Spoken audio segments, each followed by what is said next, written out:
श्री महागणपति कवचम् श्री गणाधिपतये नमः। श्री महागणाधिपतये नमः। शुक्लांबरधरं विष्णुं शशिवर्णं चतुर्भुजं प्रसन्नवदनं ध्यायेत् सर्वविघ्नोपशान्तये। श्रीगुरुभ्यो नमः। श्रियं गणपतिं दुर्गां वटुकं शिवमच्युतं ब्रह्माणं गिरिजां लक्ष्मीं वाणीं वन्दे विभूतये। वन्दे गुरुपदद्वन्द्व वमवासनगोचरं रक्तशुक्लप्रभामिश्र मतर्क्यं त्रैपुरं महः। अज्ञानतिमिरान्धस्य ज्ञानाञ्जनशलाकया चक्षुरोन्मीलितं येन तस्मै श्रीगुरवे नमः। असमत श्रीगुरुपादुकाभ्यो नमः। श्री शिवाय नमः। ॐ वागीशाद्याः सुमनसः सर्वार्थानामुपक्रमे यं नत्वा कृतकृत्याः शुस्तं नमामि गजाननम्। अगजाननपदमार्कं गजाननमहर्निशम् अनेकदन्तं भक्तानामेकदन्तमुपास्महे। अचिन्त्याव्यक्तरूपाय निर्गुणाय गुणात्मने समस्तजगदाधार मूर्तये ब्रह्मणे नमः। गुरुर्ब्रह्मा गुरुर्विष्णुर्गुरुर्रुद्रो महेश्वरः गुरुः सदाशिवः सर्वस्तस्मै श्रीगुरवे नमः। गुरवे सर्वलोकानां भिषजे भवरोगिणां निधये सर्वविद्यानां दक्षिणामूर्तये नमः। यं ब्रह्मवेदान्तविदो वदन्ति परं प्रधानं पुरुषं तथान्ये विश्वोद्गतेः कारणमीश्वरं वा तस्मै नमो विघ्नविनायकाय। उमासुतं देववरप्रसादं हरस्य पुत्रं गणवृन्दसेव्यं सुरासुराणां परमं पवित्रं विनायकं शूरमहं प्रपद्ये। श्रीपार्वत्युवाच ॐ मन्नाथ जगतां नाथ मम प्रेरणकारण गणेशस्य तु यन्मन्त्रं श्रुतं देवमहेश्वर। इदानीं श्रोतुमिच्छामि कवचं तस्य दुर्लभं तद्वदस्वदया सिन्धो कृपया मम शङ्कर। श्री ईश्वर उवाच शृणु देवी महाभागे गणेशकवचं परं यद्धृत्वा पठनात् सद्यो विघ्ननाशो भविष्यति। विष्णुना कथितं पुण्यं कवचं ब्रह्मणे मुदा पठित्वा कृतवान् सृष्टिमेकभावः पितामहः। कवचस्यास्य देवस्य ऋषिर्देवो महेश्वरः छन्दो विराट देवता च गणेशो विघ्ननायकः। धर्मार्थकाममोक्षार्थे विनियोगः प्रकीर्तितः। ॐ अस्य श्रीमहागणपतिकवचस्तोत्रमहामन्त्रस्य श्रीमहेश्वर ऋषिः विराट छन्दः श्रीमहागणपतिर्देवता श्रीमहागणपतिप्रसादसिद्ध्यर्थे धर्मार्थकाममोक्षचतुर्विध फलपुरुषार्थसिद्ध्यर्थे जपे विनियोगः। ॐ गं पातु मस्तकं देवो गणनाथो महाबलः एकाक्षरो महामन्त्रो सर्वदेव नमस्कृतः। ॐ श्रीं ह्रीं क्लीं मे च वदनं ग्लौं गं गणपते हृदयं वरद वरद मे नाभिदेशं सर्वजनं मे वशमानय। वसुबीजाक्षरो मन्त्रो वह्निजायात्मकस्तथा सर्वाङ्गं मे सदा पातु सर्वदेव सुपूजितः।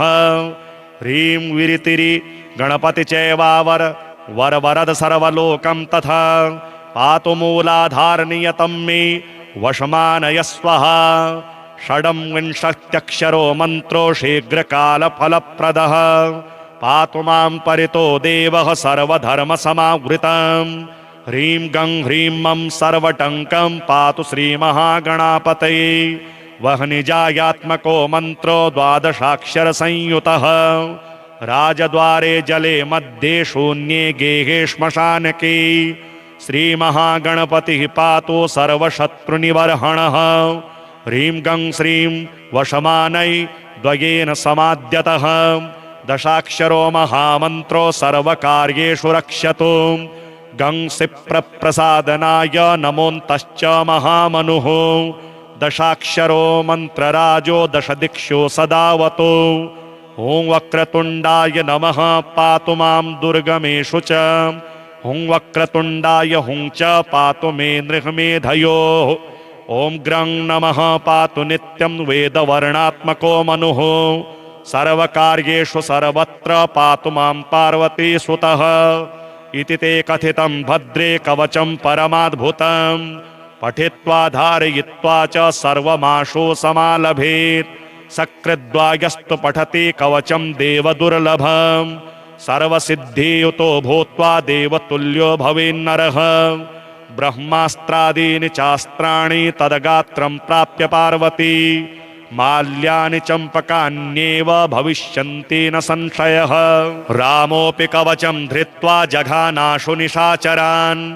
धृत्वा तु कवचं लोके कुबेरोऽपि धनेश्वरः।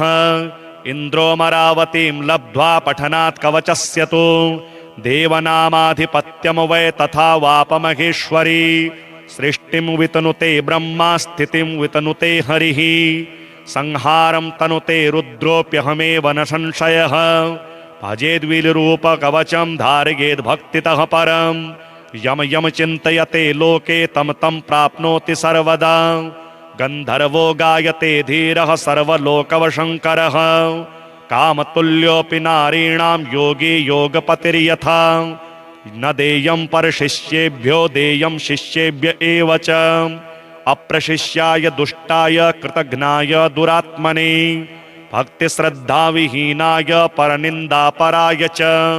यो ददाति निषिद्भ्यो कवचं परमाद्भुतं। तस्य नश्यन्ति देवेशे पुत्रायुः कीर्तिसम्पदः। शिष्याय भक्तियुक्ताय गुरुभक्तिरताय च। शान्ताय विष्णुभक्ताय शिवपूजापराय च। देवर्तनपरायास्मै स्वजनाय महात्मने। ददाति चेद्यत कवचं शीघ्रसिद्धिप्रदं भवेत्। एतत् कवचमज्ञात्वा यो जपेच्च गणाधिपं। दारिद्र्यं परमं लब्ध्वा सोचिरान् मृत्युमाप्नुयात्। ज्ञात्वा तु कवचं यो वै जपेत् भक्तिपुरःसरम्। जगान्ते कवचं दिव्यं पठेन् नित्यं नियन्त्रितः। सर्वान् कामान् समासाद्य गणेशस्य प्रियो भवेत्। श्रीहरिद्रा गणेश कवचम्। ईश्वर उवाच शृणु वक्ष्यामि कवचं सर्वसिद्धिकरं प्रिये।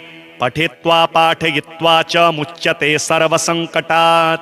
अज्ञात्वा कवचं देवी गणेशस्य मनुं जपेत्। सिद्धिर्न जायते तस्य कल्पकोटिशतैरपि। ॐ आमोदश्च शिरः पातु प्रमोदश्च शिखोपरि। सम्मोदो भ्रूयुगे पातु भ्रूमध्ये च गणाधिपः। गणाक्रीडो नेत्रयुग्मं नासायां गणनायकः। गणक्रीडान्वितः पातु वदने सर्वसिद्धये। जिह्वायां सुमुखः पातु ग्रीवायां दुर्मुखः सदा। विघ्नेशो हृदये पातु विघ्ननाथश्च वक्षसि। गणानां नायकः पातु बाहुयुग्मं सदा मम। विघ्नकर्ता च ह्युदरे विघ्नहर्ता च लिङ्गके। गजवक्त्रः कटिदेशे एकदन्तो नितम्बके। लम्बोदरः सदा पातु गुह्यदेशे ममारुणः। व्यालयज्ञोपवीते मां पातु पादयुगे सदा। जापकः सर्वदा पातु जानुजङ्घे गणाधिपः। हारिद्रः सर्वदा पातु सर्वाङ्गे गणनायकः। य इदं प्रपठे नित्यं गणेशस्य महेश्वरी। कवचं सर्वसिद्धाख्यं सर्वविघ्नविनाशनं। सर्वसिद्धिकरं साक्षात् सर्वपापविमोचनं। सर्वसम्पदप्रदं साक्षात् सर्वदुःखविमोक्षणं। सर्वापत्तिप्रशमनं सर्वशत्रुक्षयङ्करं। गृहपीडा ज्वरा रोगा ये चान्ये गुह्यकादयः। पठनाद्धारणादेव नाशमायन्ति तत्क्षणात्। धनधान्यकरं देवी कवचं सुरपूजितं। समं नास्ति महेशानि त्रैलोक्ये कवचस्य च। हारिद्रस्य महादेवी विघ्नराजस्य भूतले। किमन्येरसदालापैर्यत्रायुर्यमतामीयात्। श्री उच्छिष्ट गणेश कवचम्। देव्युवाच देवदेव जगन्नाथ सृष्टिस्थितिलयात्मक विना ध्यानम् विना मन्त्रम् विना होमम् विना जपम् येन स्मरणमात्रेण लभ्यते चाशु चिन्तितम् तदेव श्रोतुमिच्छामि कथयस्व जगत्प्रभो। ईश्वर उवाच शृणु देवी प्रवक्ष्यामि गुह्याद् गुह्यतरं महत्। उच्छिष्टगणनाथस्य कवचं सर्वसिद्धिदम् अल्पायासैर्विना कष्टैर्जपमात्रेण सिद्धिदम् एकान्ते निर्जनेरण्ये गह्वरे च रथाङ्गणे सिन्धुतीरे च गङ्गायाः कूले वृक्षतले जले सर्वदेवालये तीर्थे लब्धा सम्यक् जपं चरेत्। स्नानशौचादिकं नास्ति नास्ति निर्बन्धनं प्रिये दारिद्र्यान्तकरं शीघ्रं सर्वतत्त्वं जनप्रिये। सहस्रशपथं कृत्वा यदि स्नेहोऽस्ति मां प्रति निन्दकाय कुशिष्याय खलाय कुटिलाय च दुष्टाय परशिष्याय घातकाय शठाय च वञ्चकाय वग्रघ्नाय ब्राह्मणी गमनाय च अशक्ताय च क्रूराय गुरुद्रोहरताय च न दातव्यं न दातव्यं न दातव्यं कदाचन गुरुभक्ताय दातव्यं सशिष्याय विशेषतः तेषां सिद्ध्यन्ति शीघ्रेण यन्यथा न तसिद्ध्यति। गुरुसन्तुष्टिमात्रेण कलौ प्रत्यक्षसिद्धिदम् देहोच्छिष्टैः प्रजप्तव्यं तथोच्छिष्टैर्महामनुः। आकाशे च फलं प्राप्तं नान्यथा वचनं मम एषा राजवती विद्या विना पुण्यं न लभ्यते। अथ वक्ष्यामि देवेशि कवचं मन्त्रपूर्वकम् येन विज्ञातमात्रेण राजभोगफलप्रदम्। ऋषिर्मे गणकः पातु शिरसि च निरन्तरम् त्राहि मां देवि गायत्रे छन्दो ऋषि सदा मुखे हृदये पातु मां नित्यमुच्छिष्टगणदेवताम् गुह्ये रक्षतु तद्बीजं स्वाहा शक्तिश्च पादयोः कामकीलक सर्वाङ्गे विनियोगश्च सर्वदा पार्श्वद्वये सदा पातु स्वशक्तिं गणनायकः शिखायां पातु तद्बीजं भ्रूमध्ये तारबीजकम् हस्तिवक्त्रश्च शिरसि लम्बोदरो ललाटके उच्छिष्टो नेत्रयोः पातु कर्णौ पातु महात्मने पाशाङ्कुशमहाबीजं नासिकायां च रक्षतु भूतेश्वरः परः पातु आस्यं जिह्वां स्वयं वपुः तद्बीजं पातु मां नित्यं ग्रीवायां कण्ठदेशके गङ्बीजं च तथा रक्षेत् तथा त्वग्रे च पृष्ठके सर्वकामश्च पातु मां च करद्वये उच्छिष्टाय च हृदये वह्निबीजं तथोदरे मायाबीजं तथा कट्यां द्वावूरो सिद्धिदायकः जङ्घायां गणनाथश्च पादौ पातु विनायकः शिरसः पादपर्यन्तमुच्छिष्टगणनायकः आपादमस्तकान्तं च उमापुत्रश्च पातु मां दिशोष्टौ च तथाकाशे पाताले विदिशाष्टके अहर्निशं च मां पातु मदचञ्चललोचनः जले नले च संग्रामे दुष्टकारागृहे वने राजद्वारे घोरपथे पातु मां गणनायकः इदं तु कवचं गुह्यं मम वक्त्रादिनिर्गतं त्रैलोक्ये सततं पातु द्विभुजश्च चतुर्भुजः बाह्यमभ्यन्तरं पातु सिद्धिबुद्धिर्विनायकः सर्वसिद्धिप्रदं देवे कवचं मृद्धिसिद्धिदम् एकान्ते प्रजपेन मन्त्रं कवचं युक्तिसंयुतम् इदं रहस्यं कवचमुच्छिष्टगणनायकम् सर्ववर्मसु देवेशि इदं कवचनायकम् एतत् कवचमाहात्म्यं वर्णितुं नैव शक्यते धर्मार्थकाममोक्षं च नानाफलप्रदं नृणाम् शिवपुत्रः सदा पातु मां सुरार्चितः गजाननः सदा पातु गणराजश्च पातु मां सदा शक्तिरतः पातु मां कामविह्वलः सर्वाभरणभूषाढ्यः पातु मां सिन्दूरार्चितः पञ्चमोदकरः पातु मां पार्वतीसुतः पाशाङ्कुशधरः पातु मां च धनेश्वरः गदाधरः सदा पातु मां काममोहितः नग्ननारीरतः पातु मां च गणेश्वरः अक्षयं वरदः पातु शक्तियुक्तिः सदावतु भालचन्द्रः सदा पातु नानारत्नविभूषितः उच्छिष्टगणनाथश्च मदाघूर्णितलोचनः नारीयोनिरसास्वादः पातु मां गजकर्णकः प्रसन्नवदनः पातु मां भगवल्लभः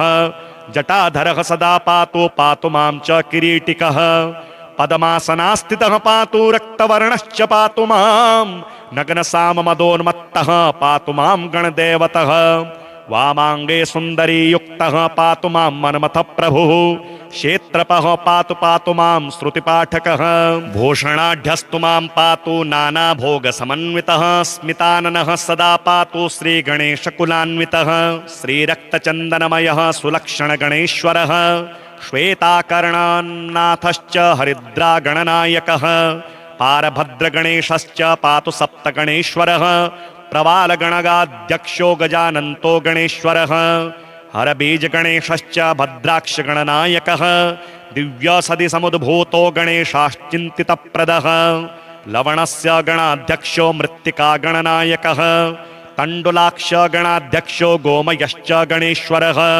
स्फटिकाक्षगणाध्यक्षो रुद्राक्षगणदेवतः नवरत्नगणेशश्च आदिदेवो गणेश्वरः पञ्चाननस्रवर्त्वक्त्रः षडाननगणेश्वरः मयूरवाहनः पातु मां मूषकासनः पातु मां देवदेवेशः पातु मां ऋषिपूजितः पातु मां सर्वदा देवो देवदानवपूजितः त्रैलोक्यपूजितो देवः पातु मां च विभुः प्रभुः रङ्गस्थं च सदा पातु सागरस्थं सदावतु भूमिस्थं च सदा पातु पातालस्थं च पातु माम् अंतरिक्षे सदा पातु आकाशस्थं सदावतु चतुष्पथे सदा पातु त्रिपथस्थं च पातु मां बिल्वस्थं च वनस्थं च पातु मां सर्वतस्त्वनुं राजद्वारस्थितं पातु मां शीघ्रसिद्धिदः भवानी पूजितः पातु ब्रह्मा विष्णुशिवार्चितः इदं तु कवचं देवी पठनात् सर्वसिद्धिदम्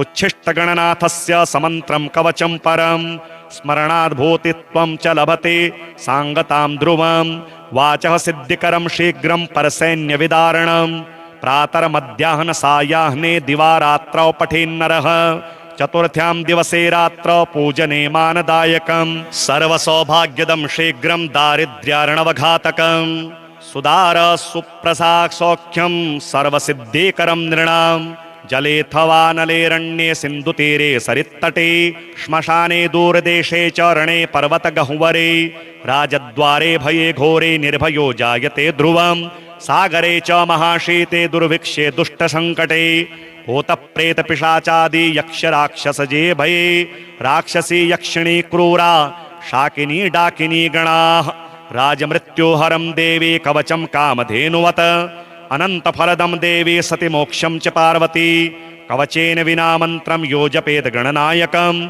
इह जनमानि पापिष्टो जनमान्ते मूषको भवेत् इति परमरहस्यं देवदेवार्चनं च कवच परमदिव्यं पार्वती पुत्ररूपं पठति परमभोग्यैश्वर्यमोक्षप्रदं च लभते सकलसौख्यं शक्तिपुत्रप्रसादात् शुक्लाम्बरधरं विष्णुं शशिवर्णं चतुर्भुजं प्रसन्नवदनं ध्यायेत् सर्वविघ्नोपशान्तये श्रीगुरुभ्यो नमः।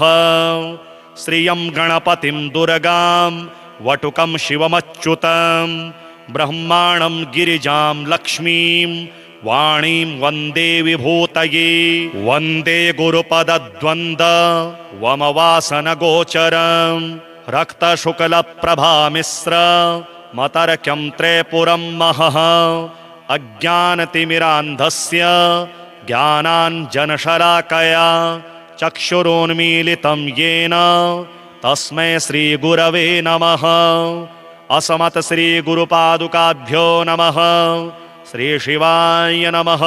ॐ वागीशाद्याः सुमनसः सर्वार्थानामुपक्रमे यं नत्वा कृतकृत्याः शुस्तं नमामि गजाननम् अगजाननपदमार्कं गजाननमहर्निशम् अनेकदं तं भक्तानामेकदन्तामुपास्महे अचिन्त्याव्यक्तरूपाय निर्गुणाय गुणात्मने समस्तजगदाधार मूर्तये ब्रह्मणे नमः। गुरुर्ब्रह्मा गुरुर्विष्णुर् गुरुदेरुद्रो महेश्वरः गुरुः सदाशिवः सर्वस्तस्मै श्रीगुरवे नमः। गुरवे सर्वलोकानां भिषजे भवरोगिणां निधये सर्वविद्यानां दक्षिणामूर्तये नमः। यं ब्रह्मवेदान्तविदो वदन्ति परं प्रधानं पुरुषं तथान्ये विश्वोद्गतेः कारणमीश्वरं वा तस्मै नमो विघ्नविनायकाय। उमासुतं देववरप्रसादं हरस्य पुत्रं गणवृन्दसेव्यं सुरासुराणां परमं पवित्रं विनायकं शूरमहं प्रपद्ये। श्रीपार्वत्युवाच ॐ मन्नाथ जगतां नाथ मम प्रेरणकारण गणेशस्य तु यन्मन्त्रं श्रुतं देवमहेश्वर। इदानीं श्रोतुमिच्छामि कवचं तस्य दुर्लभं तद्वदस्वदया सिन्धो कृपया मम शङ्कर। श्री ईश्वर उवाच शृणु देवी महाभागे गणेशकवचं परं यद्धृत्वा पठनात् सद्यो विघ्ननाशो भविष्यति। विष्णुना कथितं पुण्यं कवचं ब्रह्मणे मुदा पठित्वा कृतवान् सृष्टिमेकभावः पितामहः। कवचस्यास्य देवस्य ऋषिर्देवो महेश्वरः छन्दो विराट देवता च गणेशो विघ्ननायकः। धर्मार्थकाममोक्षार्थे विनियोगः प्रकीर्तितः। ॐ अस्य श्रीमहागणपतिकवचस्तोत्रमहामन्त्रस्य श्रीमहेश्वर ऋषिः विराट छन्दः श्रीमहागणपतिर्देवता श्रीमहागणपतिप्रसादसिद्ध्यर्थे धर्मार्थकाममोक्षचतुर्विध फलपुरुषार्थसिद्ध्यर्थे जपे विनियोगः। ॐ गं पातु मस्तकं देवो गणनाथो महाबलः एकाक्षरो महामन्त्रो सर्वदेव नमस्कृतः। ॐ श्रीं ह्रीं क्लीं मे च वदनं ग्लौं गं गणपते हृदयं वरद वरद मे नाभिदेशं सर्वजनं मे वशमानय। वसुबीजाक्षरो मन्त्रो वह्निजायात्मकस्तथा सर्वाङ्गं मे सदा पातु सर्वदेव सुपूजितः। ह्रीं विरितिरि गणपति चैवावर वरवरद सर्वलोकं तथा पातु मूलाधारनियतं मे वशमानय स्वाहा। षड्विंशत्यक्षरो मन्त्रो शीघ्रकालफलप्रदः पातु मां परितो देवः सर्वधर्मसमावृतम्। ह्रीं गं ह्रीं मं सर्वटङ्कं पातु श्रीमहागणापतये। वह्निजायात्मको मन्त्रो द्वादशाक्षरसंयुतः राजद्वारे जले मध्ये शून्ये गेहे श्मशानके। श्रीमहागणपतिः पातु सर्वशत्रुनिवर्हणः।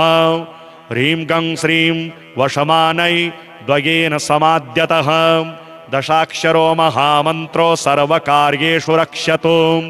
गं सिप्रप्रसादनाय नमोऽन्तश्च महामनुः दशाक्षरो मन्त्रराजो दशदिक्षु सदावतु। ॐ वक्रतुण्डाय नमः पातु मां दुर्गमेषु च। ॐ वक्रतुण्डाय हुं च पातु मे नृहमेधयोः। ॐ ग्रं नमः पातु नित्यं वेदवर्णात्मको मनुः सर्वकार्येषु सर्वत्र पातु मां पार्वती सुतः। इति ते कथितं भद्रे कवचं परमाद्भुतं पठित्वा धारयित्वा च सर्वमाशु समालभेत्। सकृद्वायस्तु पठति कवचं देवदुर्लभं सर्वसिद्धियुतो भूत्वा देवतुल्यो भवेन्नरः। ब्रह्मास्त्रादीनि चास्त्राणि तदगात्रं प्राप्य पार्वती माल्यानि चम्पकान्येव भविष्यन्ति न संशयः। रामोऽपि कवचं धृत्वा जघानाशु निशाचरान् धृत्वा तु कवचं लोके कुबेरोऽपि धनेश्वरः। इन्द्रोमरावतीं लब्ध्वा पठनात् कवचस्य तु देवनामाधिपत्यं वै तथा वापमहेश्वरी। सृष्टिं वितनुते ब्रह्मा स्थितिं वितनुते हरिः संहारं तनुते रुद्रोऽप्यहमेव न संशयः। भजेद्विलरूपकवचं धारयेद्भक्तितः परं यम यम चिन्तयते लोके तम तम प्राप्नोति सर्वदा। गंधर्वो गायते धीरः सर्वलोकवशङ्करः। कामतुल्योऽपि नारीणां योगी योगपतिर्यथा। न देयं परशिष्येभ्यो देयं शिष्येभ्य एव च। अप्रशिष्याय दुष्टाय कृतघ्नाय दुरात्मने। भक्तिश्रद्धाविहीनाय परनिन्दापराय च। यो ददाति निषिद्धभ्यो कवचं परमाद्भुतं। तस्य नश्यन्ति देवेशे पुत्रायुः कीर्तिसम्पदः। शिष्याय भक्तियुक्ताय गुरुभक्तिरताय च। शान्ताय विष्णुभक्ताय शिवपूजापराय च। देवर्तनपरायास्मै स्वजनाय महात्मने। ददाति चेद्यत कवचं शीघ्रसिद्धिप्रदं भवेत्। एतत् कवचमज्ञात्वा यो जपेच्च गणाधिपं। दारिद्र्यं परमं लब्ध्वा सोचिरान् मृत्युमाप्नुयात्। ज्ञात्वा तु कवचं यो वै जपेत् भक्तिपुरः सरं। जगान्ते कवचं दिव्यं पठेन्नित्यं नियन्त्रितः। सर्वान् कामान् समासाद्य गणेशस्य प्रियो भवेत्। श्रीहरिद्रा गणेश कवचम्। ईश्वर उवाच शृणु वक्ष्यामि कवचं सर्वसिद्धिकरं प्रिये। पठित्वा पाठयित्वा च मुच्यते सर्वसङ्कटात्। अज्ञात्वा कवचं देवी गणेशस्य मनुं जपेत्। सिद्धिर्न जायते तस्य कल्पकोटिशतैरपि। ॐ आमोदश्च शिरः पातु प्रमोदश्च शिखोपरि। सम्मोदो भ्रूयुगे पातु भ्रूमध्ये च गणाधिपः। गणाक्रीडो नेत्रयुग्मं नासायां गणनायकः। गणक्रीडान्वितः पातु वदने सर्वसिद्धये। जिह्वायां सुमुखः पातु ग्रीवायां दुर्मुखः सदा। विघ्नेशो हृदये पातु विघ्ननाथश्च वक्षसि। गणानां नायकः पातु बाहुयुग्मं सदा मम। विघ्नकर्ता च ह्युदरे विघ्नहर्ता च लिङ्गके। गजवक्त्रः कटिदेशे एकदन्तो नितम्बके। लम्बोदरः सदा पातु गुह्यदेशे ममारुणः। व्यालयज्ञोपवीते मां पातु पादयुगे सदा। जापकः सर्वदा पातु जानुजङ्घे गणाधिपः। हारिद्रः सर्वदा पातु सर्वाङ्गे गणनायकः। य इदं प्रपठे नित्यं गणेशस्य महेश्वरी। कवचं सर्वसिद्धाख्यं सर्वविघ्नविनाशनं। सर्वसिद्धिकरं साक्षात् सर्वपापविमोचनं। सर्वसम्पदप्रदं साक्षात् सर्वदुःखविमोक्षणं। सर्वापत्तिप्रशमनं सर्वशत्रुक्षयङ्करं। ग्रहपीडा ज्वरा रोगा ये चान्ये गुह्यकादयः। पठनाद्धारणादेव नाशमायन्ति तत्क्षणात्। धनधान्यकरं देवी कवचं सुरपूजितं। समं नास्ति महेशानि त्रैलोक्ये कवचस्य च। हारिद्रस्य महादेवी विघ्नराजस्य भूतले। किमन्येरसदालापैर्यत्रायुर्यमतामीयात्। श्री उच्छिष्ट गणेश कवचम्। देव्युवाच देवदेव जगन्नाथ सृष्टिस्थितिलयात्मक। विना ध्यानं विना मन्त्रं विना होमं विना जपं। येन स्मरणमात्रेण लभ्यते चाशु चिन्तितं। तदेव श्रोतुमिच्छामि कथयस्व जगत्प्रभो। ईश्वर उवाच शृणु देवी प्रवक्ष्यामि गुह्याद् गुह्यतरं महत्। उच्छिष्टगणनाथस्य कवचं सर्वसिद्धिदम्। अल्पायासैर्विना कष्टैर्जपमात्रेण सिद्धिदम्। एकान्ते निर्जनेरण्ये गह्वरे च रथाङ्गणे। सिन्धुतीरे च गङ्गायाः कूले वृक्षतले जले। सर्वदेवालये तीर्थे लब्धा सम्यक् जपं चरेत्। स्नानशौचादिकं नास्ति नास्ति निर्बन्धनं प्रिये। दारिद्र्यान्तकरं शीघ्रं सर्वतत्त्वं जनप्रिये। सहस्रशपथं कृत्वा यदि स्नेहोऽस्ति मां प्रति। निन्दकाय कुशिष्याय खलाय कुटिलाय च। दुष्टाय परशिष्याय घातकाय शठाय च। वञ्चकाय वग्रघ्नाय ब्राह्मणी गमनाय च। अशक्ताय च क्रूराय गुरुद्रोहरताय च। न दातव्यं न दातव्यं न दातव्यं कदाचन। गुरुभक्ताय दातव्यं सशिष्याय विशेषतः। तेषां सिद्ध्यन्ति शीघ्रेण यन्यथा न सिद्ध्यति। गुरुसन्तुष्टिमात्रेण कलौ प्रत्यक्षसिद्धिदम्।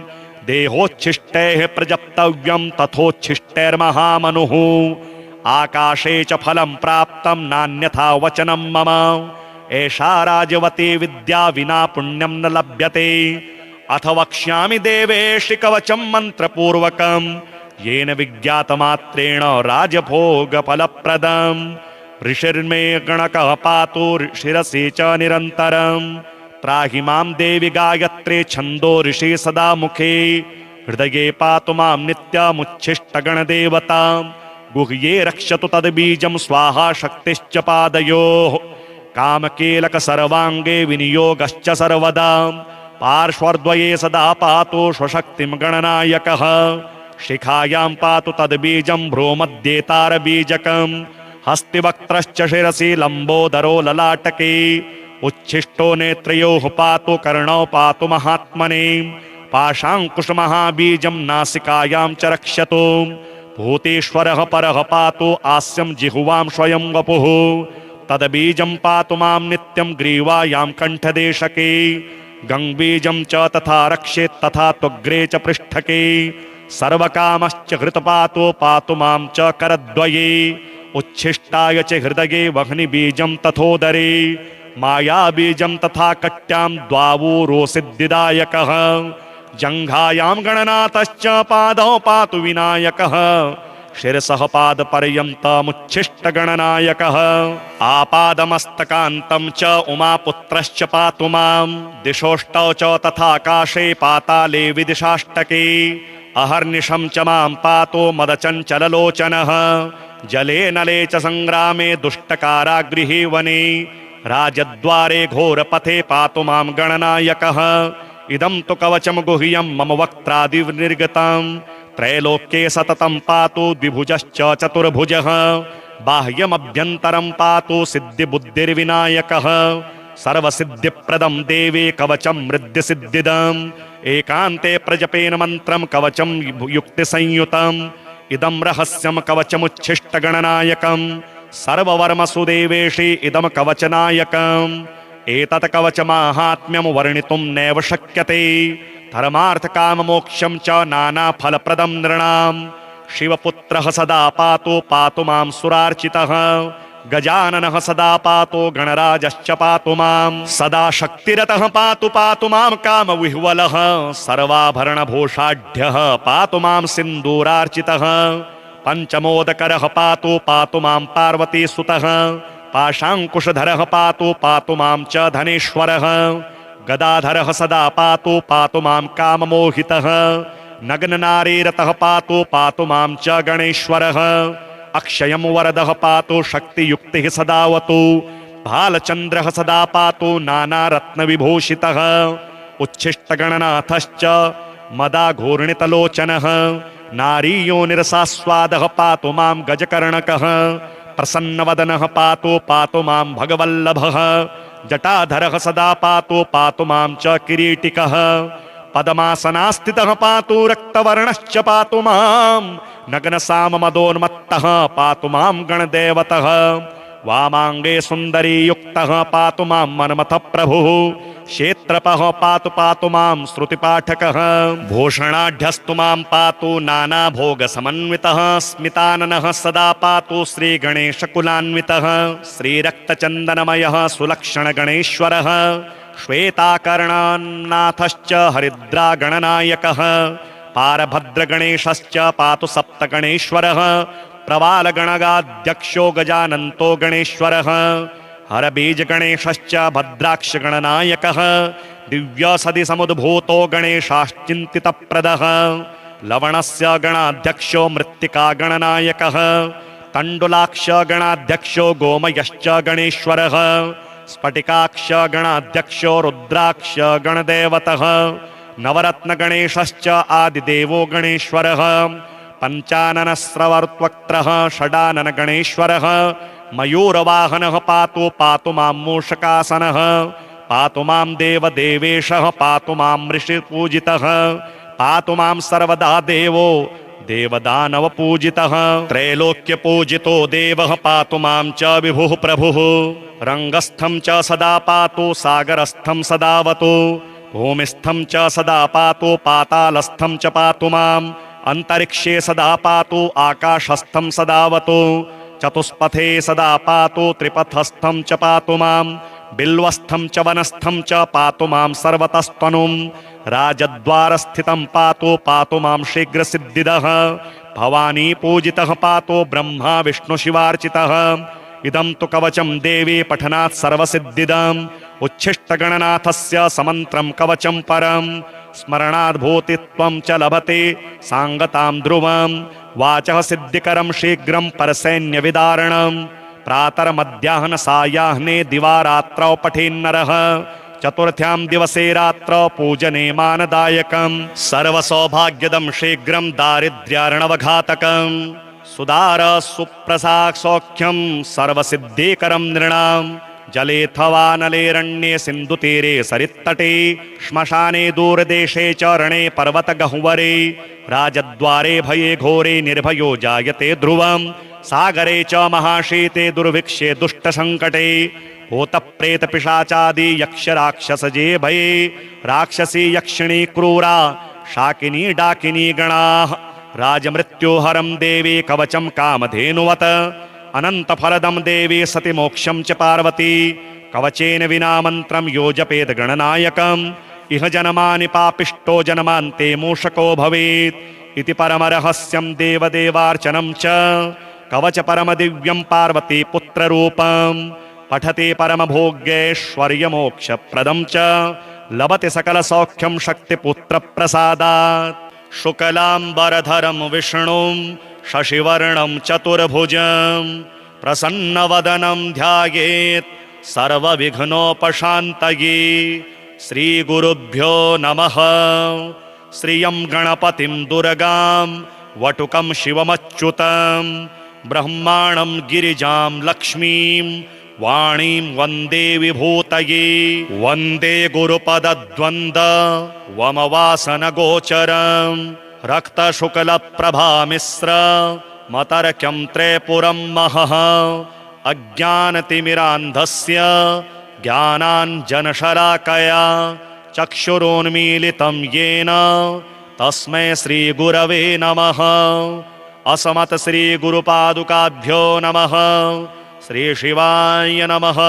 ॐ वागीशाद्याः सुमनसः सर्वार्थानामुपक्रमे यं नत्वा कृतकृत्याः शुस्तं नमामि गजाननम् अगजाननपदमार्कं गजाननमहर्निशम् अनेकदन्तं भक्तानामेकदन्तमुपास्महे अचिन्त्याव्यक्तरूपाय निर्गुणाय गुणात्मने समस्तजगदाधार मूर्तये ब्रह्मणे नमः।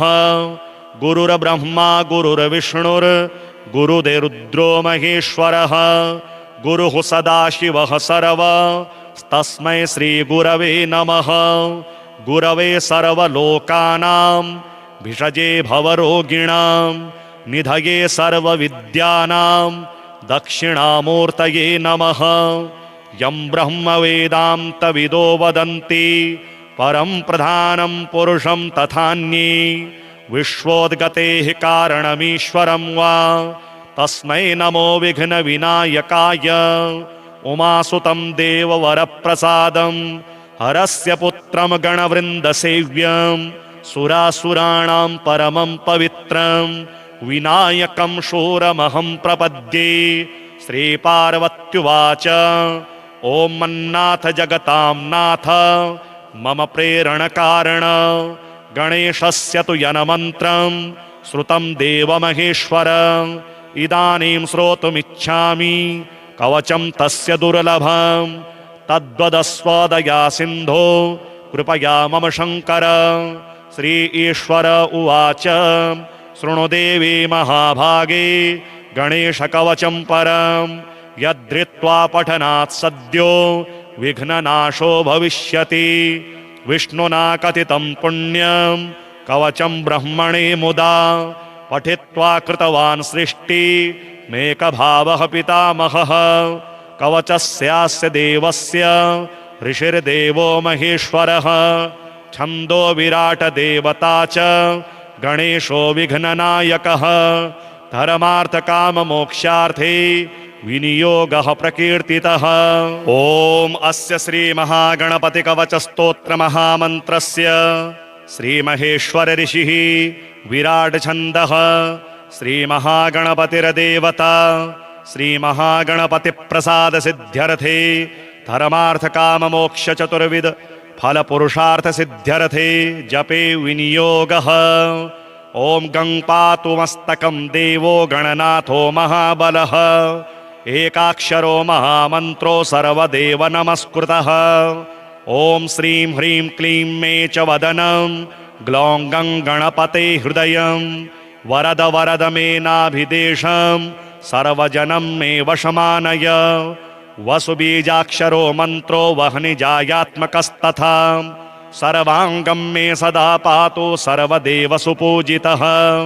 ह्रीं विरितिरि गणपति चैवावर वर वरद सर्वलोकं तथा पातु मूलाधारनियतं मे वशमानय स्वाहा।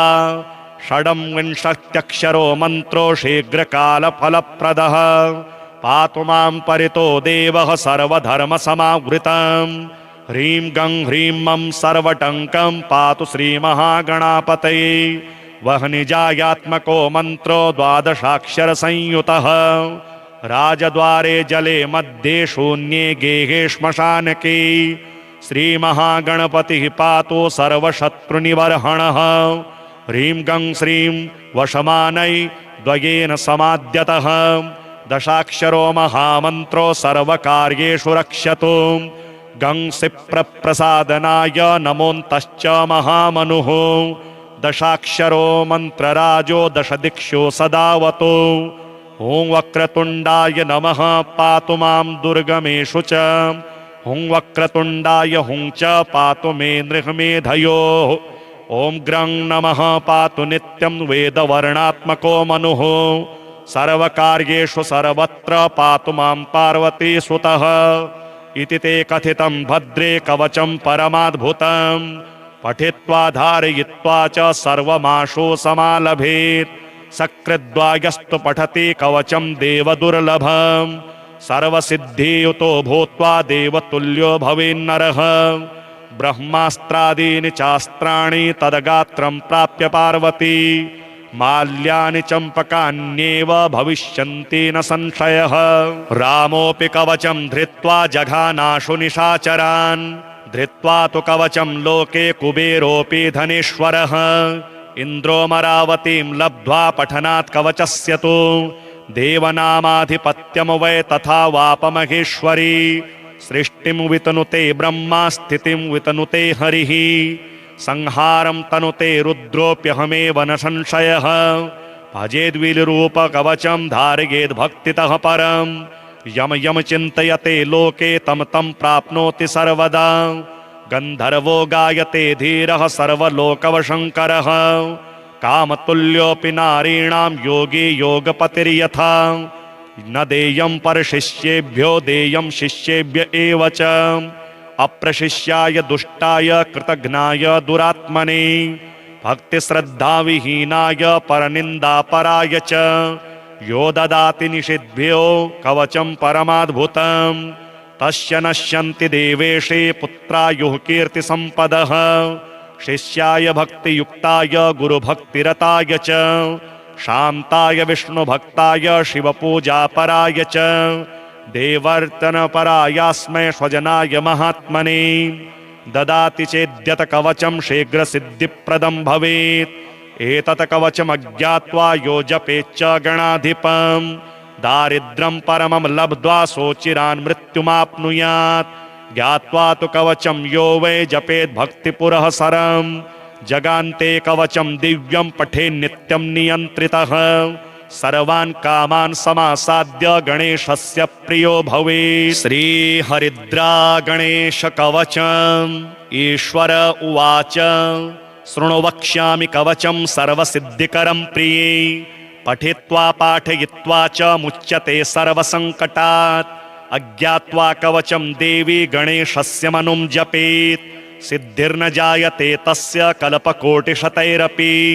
ओम आमोदश्च शिरः पातु प्रमोदश्च शिखोपरि सम्मोदो भ्रूयुगे पातु भ्रूमध्ये च गणाधिपः गणाक्रीडो नेत्रयुग्मं नासायां गणनायकः गणक्रीडान्वितः पातु वदने सर्वसिद्धये जिह्वायां सुमुखः पातु ग्रीवायां दुर्मुखः सदा विघ्नेशो हृदये पातु विघ्ननाथश्च वक्षसि गणानां नायकः पातु बाहुयुग्मं सदा मम विघ्नकर्ता च ह्युदरे विघ्नहर्ता च लिङ्गके गजवक्त्रः कटिदेशे एकदन्तो नितम्बके लम्बोदरः सदा पातु गुह्यदेशे ममारुणः व्यालयज्ञोपवीते मां पातु पादयुगे सदा जापकः सर्वदा पातु जानुजङ्घे गणाधिपः हारिद्रः सर्वदा पातु सर्वाङ्गे गणनायकः य इदं प्रपठे नित्यं गणेशस्य महेश्वरी कवचं सर्वसिद्धाख्यं सर्वविघ्नविनाशनं सर्वसिद्धिकरं साक्षात् सर्वपापविमोचनं सर्वसम्पदप्रदं साक्षात् सर्वदुःखविमोक्षणं सर्वापत्तिप्रशमनं सर्वशत्रुक्षयङ्करं ग्रहपीडाज्वरा रोगा ये चान्ये गुह्यकादयः पठनाद्धारणादेव नाशमायन्ति तत्क्षणात् धनधान्यकरं देवी कवचं सुरपूजितं समं नास्ति महेशानि त्रैलोक्ये कवचस्य च हारिद्रस्य महादेवी विघ्नराजस्य भूतले किमन्येरसदालापैर्यत्रायुर्यमतामीयात् श्री उच्छिष्ट गणेश कवचम् देव्युवाच देवदेव जगन्नाथ सृष्टिस्थितिलयात्मक विना ध्यानम् विना मन्त्रम् विना होमम् विना जपम् येन स्मरणमात्रेण लभ्यते चाशु चिन्तितम् तदेव श्रोतुमिच्छामि कथयस्व जगत्प्रभो ईश्वर उवाच शृणु देवी प्रवक्ष्यामि गुह्याद् गुह्यतरं महत् उच्छिष्टगणनाथस्य कवचं सर्वसिद्धिदम् अल्पायासैर्विना कष्टैर्जपमात्रेण सिद्धिदम् एकान्ते निर्जनेरण्ये गह्वरे च रथाङ्गणे सिन्धुतीरे च गङ्गायाः कूले वृक्षतले जले सर्वदेवालये तीर्थे लब्धा सम्यक् जपं चरेत् स्नानशौचादिकं नास्ति नास्ति निर्बन्धनं प्रिये दारिद्र्यान्तकरं शीघ्रं सर्वतत्त्वं जनप्रिये सहस्रशपथं कृत्वा यदि स्नेहोऽस्ति मां प्रति निन्दकाय कुशिष्याय खलाय कुटिलाय च दुष्टाय परशिष्याय घातकाय शठाय च वञ्चकाय वग्रघ्नाय ब्राह्मणी गमनाय च अशक्ताय च क्रूराय गुरुद्रोहरताय च न दातव्यं न दातव्यं न दातव्यं कदाचन गुरुभक्ताय दातव्यं सशिष्याय विशेषतः तेषां सिद्ध्यन्ति शीघ्रेण यन्यथा न तसिद्ध्यति गुरुसन्तुष्टिमात्रेण कलौ प्रत्यक्षसिद्धिदम् देहोच्छिष्टैः प्रजप्तव्यं तथोच्छिष्टैर्महामनुः आकाशे च फलं प्राप्तं नान्यथा वचनं मम एषा राजवती विद्या विना पुण्यं न लभ्यते अथ वक्ष्यामि देवेशि कवचं मन्त्रपूर्वकं येन विज्ञातमात्रेण राजभोगफलप्रदम् ऋषिर्मे गणकः पातु शिरसि च निरन्तरं त्राहि मां देवि गायत्रे छन्दो ऋषि सदा मुखे हृदये पातु मां नित्यमुच्छिष्टगणदेवतां गुह्ये रक्षतु तद्बीजं स्वाहा शक्तिश्च पादयोः कामकीलक सर्वाङ्गे विनियोगश्च सर्वदा पार्श्वद्वये सदा पातु स्वशक्तिं गणनायकः शिखायां पातु तद्बीजं भ्रूमध्ये तारबीजकम् हस्तिवक्त्रश्च शिरसि लम्बोदरो ललाटके उच्छिष्टो नेत्रयोः पातु कर्णौ पातु महात्मने पाशाङ्कुशमहाबीजं नासिकायां च रक्षतु भूतेश्वरः परः पातु आस्यं जिह्वां स्वयं वपुः तद्बीजं पातु मां नित्यं ग्रीवायां कण्ठदेशके गङ्बीजं च तथा रक्षेत् तथा त्वग्रे च पृष्ठके सर्वकामश्च हृतपातो पातु मां च करद्वये उच्छिष्टाय च हृदये वह्निबीजं तथोदरे मायाबीजं तथा कट्यां द्वावूरो सिद्धिदायकः जङ्घायां गणनाथश्च पादौ पातु विनायकः शिरसः पादपर्यन्तमुच्छिष्टगणनायकः आपादमस्तकान्तं च उमापुत्रश्च पातु मां दिशोष्टौ च तथाकाशे पाताले विदिशाष्टके अहर्निशं च मां पातु मदचञ्चललोचनः जले नले च संग्रामे दुष्टकारागृहे वने राजद्वारे घोरपथे पातु मां गणनायकः इदं तु कवचं गुह्यं मम वक्त्रादिनिर्गतं त्रैलोक्ये सततं पातु द्विभुजश्च चतुर्भुजः बाह्यमभ्यन्तरं पातु सिद्धिबुद्धिर्विनायकः सर्वसिद्धिप्रदं देवे कवचं मृद्धिसिद्धिदम् एकान्ते प्रजपेन मन्त्रं कवचं युक्तिसंयुतम् इदं रहस्यं कवचमुच्छिष्टगणनायकं सर्ववर्मसु देवेशि इदं कवचनायकम् एतत् कवचमाहात्म्यं वर्णितुं नैव शक्यते धर्मार्थकाममोक्षं च नानाफलप्रदं नृणां शिवपुत्रः सदा पातु मां सुरार्चितः गजाननः सदा पातु गणराजश्च पातु मां सदा शक्तिरतः पातु मां कामविह्वलः सर्वाभरणभूषाढ्यः पातु मां सिन्दूरार्चितः पञ्चमोदकरः पातु मां पार्वतीसुतः पाशाङ्कुशधरः पातु मां च धनेश्वरः गदाधरः सदा पातु मां काममोहितः नग्ननारीरतः पातु मां च गणेश्वरः अक्षयं वरदः पातु शक्तियुक्तिः सदावतु भालचन्द्रः सदा पातु नानारत्नविभूषितः उच्छिष्टगणनाथश्च मदाघूर्णितलोचनः नारीयोनिरसास्वादः पातु मां गजकर्णकः प्रसन्नवदनः पातु मां भगवल्लभः जटाधरः सदा पातु मां च किरीटिकः पद्मासनास्थितः पातु रक्तवर्णश्च पातु मां नग्नसाममदोन्मत्तः पातु मां गणदेवतः वामाङ्गे सुन्दरी युक्तः पातु मां मन्मथ प्रभुः क्षेत्रपः पातु मां श्रुतिपाठकः भूषणाढ्यस्तु मां पातु नानाभोगसमन्वितः स्मिताननः सदा पातु श्रीगणेशकुलान्वितः श्रीरक्तचन्दनमयः सुलक्षणगणेश्वरः श्वेताकर्णान्नाथश्च हरिद्रागणनायकः पारभद्रगणेशश्च पातु सप्तगणेश्वरः प्रवालगणगाध्यक्षो गजानन्तो गणेश्वरः हरबीजगणेशश्च भद्राक्षगणनायकः दिव्यसदि समुद्भूतो गणेशाश्चिन्तितप्रदः लवणस्य गणाध्यक्षो मृत्तिकागणनायकः तण्डुलाक्षगणाध्यक्षो गोमयश्च गणेश्वरः स्फटिकाक्षगणाध्यक्षो रुद्राक्षगणदेवतः नवरत्नगणेशश्च आदिदेवो गणेश्वरः पञ्चाननस्रवर्त्वक्त्रः षडाननगणेश्वरः मयूरवाहनः पातु मां मूषकासनः पातु मां देवदेवेशः पातु मां ऋषिपूजितः पातु मां सर्वदा देवो देवदानवपूजितः त्रैलोक्यपूजितो देवः पातु मां च विभुः प्रभुः रङ्गस्थं च सदा पातु सागरस्थं सदावतु भूमिस्थं च सदा पातु पातालस्थं च पातु मां अंतरिक्षे सदा पातु आकाशस्थं सदावतु चतुष्पथे सदा पातु त्रिपथस्थं च पातु मां बिल्वस्थं च वनस्थं च पातु मां सर्वतस्तनुं राजद्वारस्थितं पातु मां शीघ्रसिद्धिदः भवानी पूजितः पातु ब्रह्मा विष्णुशिवार्चितः इदं तु कवचं देवी पठनात् सर्वसिद्धिदम् उच्छिष्टगणनाथस्य समन्त्रं कवचं परं स्मरणाद् भूतित्वं च लभते सांगतां ध्रुवं वाचः सिद्धिकरं शीघ्रं परसैन्यविदारणं प्रातर्मध्याह्न सायाह्ने दिवारात्रौ पठेन्नरः चतुर्थ्यां दिवसे रात्रौ पूजने मानदायकं सर्वसौभाग्यदं शीघ्रं दारिद्र्यार्णवघातकं सुदार सुप्रसाद सौख्यं सर्वसिद्धिकरं नृणां